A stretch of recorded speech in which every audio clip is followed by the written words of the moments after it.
So I've talked about some weird kids books in the past, like The Very Hungry Caterpillar and It Looked Like Spilt Milk, but today I got some more weird kids books I want to talk about. The first one is Captain Underpants. You're telling me this 50-year-old man is walking around town basically butt-ass naked with two middle schoolers and he's not in jail? No one on the street stopped him to be like, what the fuck is going on here? And his response is, I'm Captain Underpants, and the kids he's with are like, oh yeah, he's our principal and we hypnotized him to do this, and people are just okay with that? There's no fucking shot. He would be in jail for life in seconds. The only adult male who would be sitting in their office with two kids telling them, we hypnotized you with this plastic ring, now you're gonna take off all your clothes except for your underwear, is a fucking pedophile. And also, he's from Ohio and there's literally nothing to do in Ohio except for playing mini golf and touching little kids, so fuck this book. The second one I'm gonna talk about is Amelia Bedelia. Amelia Bedelia is a dangerous bitch. She seems cute and innocent. The kids ask her for a jelly roll in one of the books, and instead of her making a jelly roll, she takes a jar of jelly and makes it roll. That's cute, right? And then they ask her to change the towels and she cuts the towels to make them look different instead of swapping them out. But what about other requests?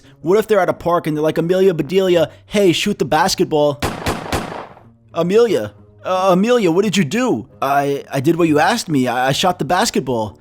That's not what we meant. Hey, Amelia, I got my soccer ball stuck in the bushes. Can you give me a hand? Of course, Timmy, anything for you. Amelia, is that a real hand? Yeah, it's just what you wanted, right? No, that's not what I wanted. Where did you even get that? I did what had to be done, Timmy. I did it for you. Amelia, you can't do that. That's illegal. I have to tell the cops. You have to turn yourself into the police, Amelia. Oh, okay, Timmy. Amelia, no! The third one is Flat Stanley. This kid was sleeping, right? And while he was sleeping, a bulletin board fell on him and turned him flat. First off, why there's a bulletin board in this room, I got no fucking clue. But instead of him dying for being crushed by it, he turns flat. And while he's flat, his friends and family have him do wild shit. Like they fly him like a kite. They have him slide under doors. He gets put in an envelope and mailed. Do you know how insane that is? That's like if there was a book about a kid who had to be in a wheelchair and they start pushing him down hills and strapped rockets to his shit. And you might be like, oh, that's not the same thing.